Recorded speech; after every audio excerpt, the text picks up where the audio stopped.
बोलो जयकारा बोल मेरे श्री गुरु महाराज की जय। बोलो साचे दरबार की जय। प्यारे साथियों, कैसे हैं आप? आशा करती हूँ आप सुख समृद्ध और स्वस्थ होंगे। मेरी तरफ से आप सबको नववर्ष की बहुत बहुत शुभकामनाएं। साथियों, आज हम आपको जीवन के कुछ ऐसे सूत्र बताएंगे जिससे हमें अपने जीवन में जिन्हें अपनाने से हमारा जीवन और सुखदमय बनेगा और हमें जीवन की कला यानी जीवन को जीने में बहुत ही आनंद आएगा। साथियों, कभी कभी हम ऐसा होते हैं कि हम अपने जीवन में बहुत निराश हो जाते हैं। हमारे को अचानक कोई भूतकाल की बात आकर जो है वो घेर लेती है, या कभी कभी हमें भविष्य का डर लगता है। ऐसा क्यों होता है? जबकि हम जानते हैं कि जो बीत गया वो तो वापस नहीं आएगा और जो आने वाला है उसका हमें पता नहीं। उसके कारण हम जो वर्तमान में जो हमारे साथ हो रहा है, यानी हम वर्तमान में जो हमारे साथ चल रहा है उसका आनंद नहीं ले सकते। ऐसा क्यों होता है? अब ऐसा होता होता है, लेकिन उसको हम किस तरह से इस बात का हम निवारण कर सकते हैं? वो में सबसे पहली बड़ी बात है कि अपने परम पिता परमेश्वर पे विश्वास। हमें अपने परम पिता परमेश्वर पे अवश्य विश्वास होना चाहिए और विश्वास ही रखना चाहिए। कैसे? वो ऐसे कि हम ये जानें कि जिस परमात्मा ने हमें पैदा किया है वो हमारे लिए वही कार्य करते हैं जो हमारे लिए उचित हों। ये नहीं कि वो हमारे लिए हमें अच्छे लगें, वो अच्छे वाला काम नहीं करते। वो काम करते हैं जो हमारे लिए सही है, जो हमारे लिए उचित हो। भले हम उस समय विचलित हो जाते हैं, हम कहते हैं भगवान मेरे साथ ही ऐसा क्यों करता है? नहीं, ऐसा नहीं है। भगवान किसी के साथ भी कुछ कर्म गलत नहीं करते हैं। ये तो हमारे कर्म हैं, जो हमने पीछे कर्म करे हैं उसका भुगतान हम इस समय करने आए हैं। ये मृत्यु लोक है, सबको पता है कि ये जो है कर्म का क्षेत्र है। कर्म क्षेत्र है यानी कि जो हमने कर्म करे हैं उसका वो हमें भुगतान करते हैं हम लोग, और आगे के लिए हम जो है अपने कर्मों को बनाते हैं। तो इस बात को लेके हमें विचलित नहीं होना है। हमें उन पर दृढ़ विश्वास रखना है कि हमारे को जो हमारे साथ परमपिता परमेश्वर कर रहे हैं वो गलत नहीं कर रहे हैं। जैसे एक माँ जो है अपने बच्चे को गोदी में रखती है, अब वो बच्चा जो है बिल्कुल ऐसे अपने आप को छोड़ देता है उसके ऊपर। उसको विश्वास है अपनी माँ पे कि मेरी माँ जो है मुझे पकड़ के रखेगी। वो हाथ पैर मारता है, कुछ मारता है, लेकिन उसको पता है कि मैं अपनी माँ की गोद में सुरक्षित हूँ। मुझे जो है मेरी माँ जो है वो किसी प्रकार से कष्ट नहीं होने देगी। और दूसरा उदाहरण, अब माँ जो है बच्चे को बीमार हो जाता है तो वो क्या करती है? वो उसको कभी दवाई पिलाती है, या कभी कभी ऐसी ज़रूरत होती है कि वो उसको इंजेक्शन लगवाती है। तो वो इंजेक्शन डॉक्टर से कह के जो है उसको लगवाती है। उसको पता है कि मेरे बच्चे को इससे दर्द होगा, लेकिन उसको ये भी तो पता है कि ये जो टीका है, ये जो वैक्सीन है या ये जो इंजेक्शन है वो मेरे बच्चे की बीमारी को दूर करेगा। भले ही थोड़ा दर्द होगा, लेकिन वो उसकी जो उसका रोग है वो उसका दूर होगा। तो इसलिए वो ना चाहते चाहते भी अपने बच्चे को जो है वो उस कर्म को अपने बच्चे के साथ उस कर्म को करती है, यानी कि डॉक्टर से कहने से वो उसको इंजेक्शन भी लगवाती है और कड़वी दवाई पिलाती है। इधर जो है वहाँ ठीक हमारे साथ भी वही हिसाब है। हम परमपिता परमेश्वर के जो हैं हम उनके बच्चे हैं। तो वो परमपिता परमेश्वर जानता है हमें कि मैं जो हमें वो हमें जानता है कि मैं इस बच्चे के लिए उसके जो उसके अनुकूल है वही कार्य करूँगा। चाहे मान लीजिए हम संसार का एक उदाहरण लेते हैं। मान लीजिए कोई खिलौना है या कोई ऐसी चीज़ है, बच्चा नादान है, वो जो है उसको लेने की जिद करता है, माँ से जिद करता है। लेकिन माँ को पता है कि ये खिलौना इसको मैं दूंगी, भले ही वो इसको अट्रैक्शन नहीं कर रहा है, लेकिन वो उसको अट्रैक्ट कर रहा है और वो उसके साथ उसको बहुत अच्छा लग रहा है, लेकिन माँ नहीं दिलाती। क्यों? उसको पता है कि इसका जो है, इसको पकड़ने से इसको हानि होगी या इसको इस प्रकार से कोई कष्ट देगा।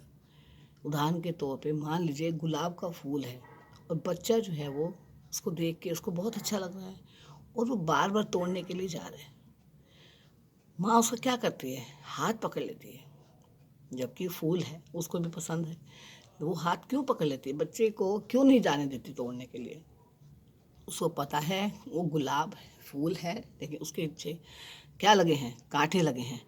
अगर वो हाथ उसको लगा के तोड़ेगा तो उसको क्या चुभ जाएगा? कांटा चुभ जाएगा। ठीक इसी तरीके से हमारे परमपिता परमेश्वर है, वो हमारी रक्षा करते हैं। हमें बहुत दुख होता है कि जी का हमारे साथ ऐसा नहीं होना चाहिए या ऐसा हुआ, लेकिन उसमें उस परमपिता परमेश्वर की कोई जो है राज छिपा रहता है। उसे पता है ये चीज़ इस बच्चे के लिए ठीक है। तो हमारे कहने का मतलब ये है कि हमारे पास हमें मन में अपने परमपिता पे पूर्ण विश्वास होना चाहिए। शास्त्रों में बहुत कहा गया है कि दिन जैसे दिन आता है, दिन के बाद रात आती है, और रात आती है तो पता है कि सूरज भी जरूर निकलेगा। यानी कि दुख आता है तो दुख के बाद सुख का अनुभव जरूर होता है, यानी सुख जरूर आता है, और सुख होता है तो दुख भी जरूर आता है। फर्क इतना होता है कि सुख का कार्यकाल हमारे लिए हमें बहुत कम लगता है। क्यों? क्योंकि उसमें हम इतने अनुकूल परिस्थितियों में होते हैं, सब कुछ अच्छा होता है, सब हमारे मन के अनुरूप होता है, सब हमारे हर चीज़ हमारे अनुकूल होती है और हम बहुत खुश होते हैं। तो वो समय जो है वो जल्दी निकल जाता है। लेकिन उसके प्रति जब दुख आता है, उसका कार्यकाल भी उतना ही होता है, लेकिन वो कार्यकाल बहुत लंबा लगता है। क्यों? क्योंकि हमारे अनुकूल नहीं होती उसकी परिस्थिति, और वो हमारे लिए कहीं ना कहीं कष्टदायक होता है। हमें कहीं ना कहीं हमें उसमें कुछ परेशानी होती है, जिससे कि लगता है हमें कि दुख तो बहुत लंबा है और सुख तो है जो आता है और चला जाता है। ऐसा नहीं है। तो साथियों, हम आपसे यही कहना चाहते हैं कि मन में दृढ़ विश्वास होना चाहिए। जिस हाल में परमेश्वर हमारे को रख रहे हैं, हमें उस समय को हंस कर ही गुजारना चाहिए। जैसे हम सुख में हंसते हैं, कोई परिस्थिति हमारे विपरीत हो रही है, हम ये नहीं कहते कि उसके अंदर आप बिल्कुल हंसते रहें, दांत मतलब जैसे कि बहुत ज़ोर से लॉफिंग करें, वो नहीं हम कह रहे। हमारे कहना मतलब अपने मन को सहज रखना चाहिए, अपने मन को उस परिस्थिति में संभालना चाहिए, और ये कहना चाहिए कि मन कोई ये समय भी निकल जाएगा। ये नहीं कि दोष दें कि भगवान तुम हमारे साथ क्या करते हो, हमने तो कुछ देखा ही नहीं ज़िंदगी में। ऐसा दोष ना दें, क्योंकि वो जिसने हमें बनाया है उसको हमारे विषय में सब पता है। जैसे एक माँ को अपने बच्चे के टेस्ट के बारे में पता रहता है कि मेरे बच्चे को क्या पसंद है क्या नहीं, और अगर वो गलती करता है या करती है लड़की या बच्चा, तो माँ उसको सज़ा भी देती है। तो ठीक उसी प्रकार से हम लोग भी उस परमेश्वर की संतान हैं, और उन्हें पता है कि हमारे साथ क्या अच्छा है, हमारे लिए क्या बुरा है, और अगर हम कोई गलती करते हैं तो वो हमें सज़ा के रूप में हमें सज़ा के रूप में जो है हमारी परिस्थिति विपरीत हो जाती है। तो हम साथियों, हम यही कहना चाहते हैं कि सबसे पहला जो है परम पिता पे एक विश्वास ऐसी चीज़ है जिससे अपने आप को हम सुखी महसूस कर सकते हैं। दूसरी बात है हमारा परम पिता परमेश्वर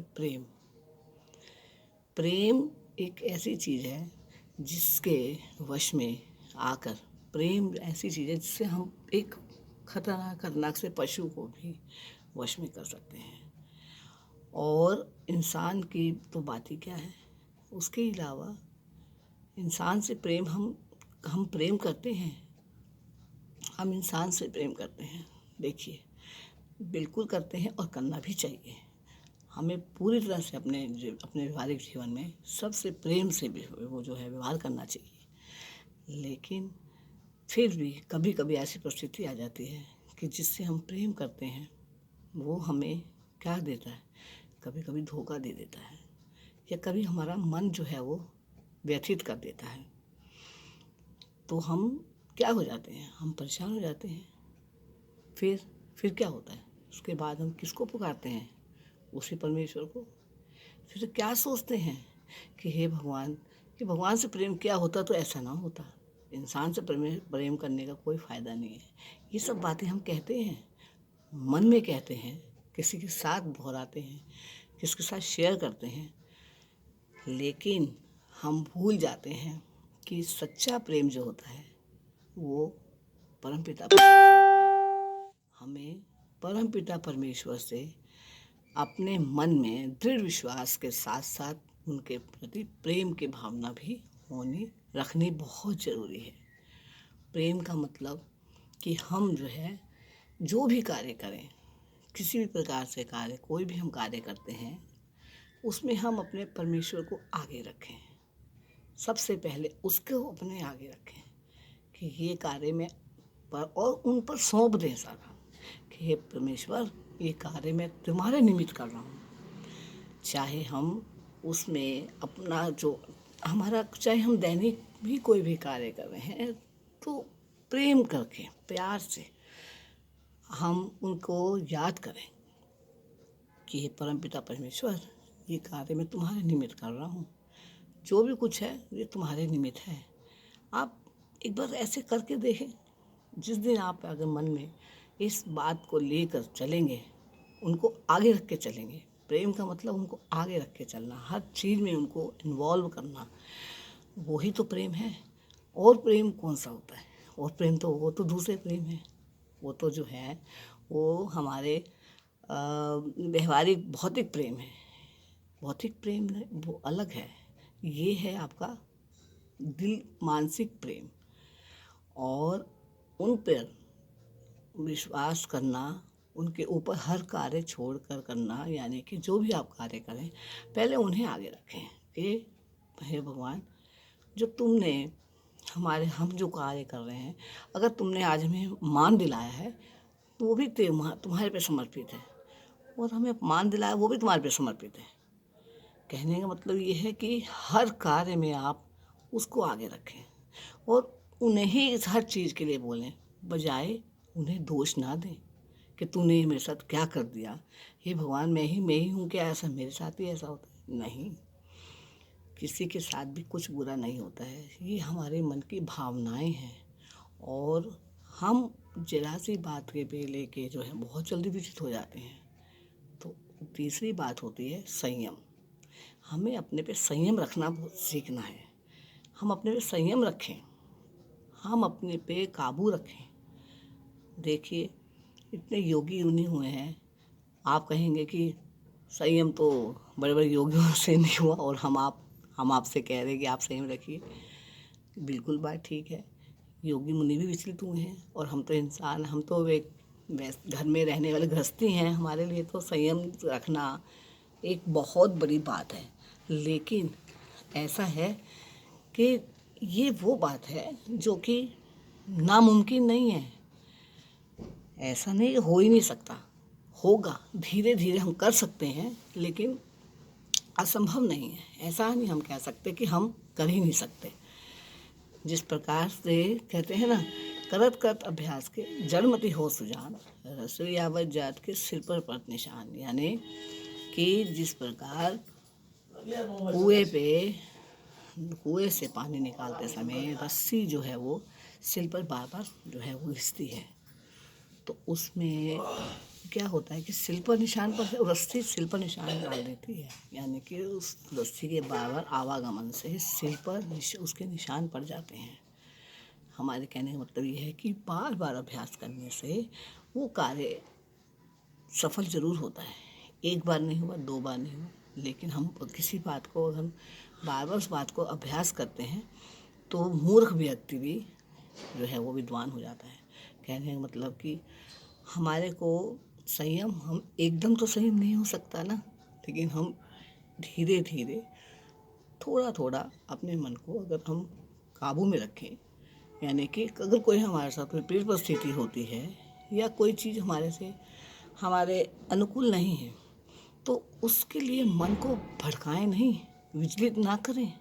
उसके लिए मन को समझाएं, संयम रखें कि मन रुक जा, ऐसा नहीं, ऐसा है, ऐसा होगा, आगे भी अच्छा होगा, और हमें इतनी जल्दी से जो है वो भड़कना नहीं है।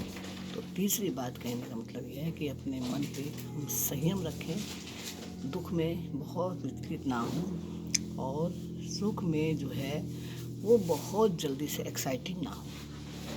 यानी कि दोनों परिस्थितियों में अपने मन को जो है वो हमें काबू में रखना है, संयम में रखना है।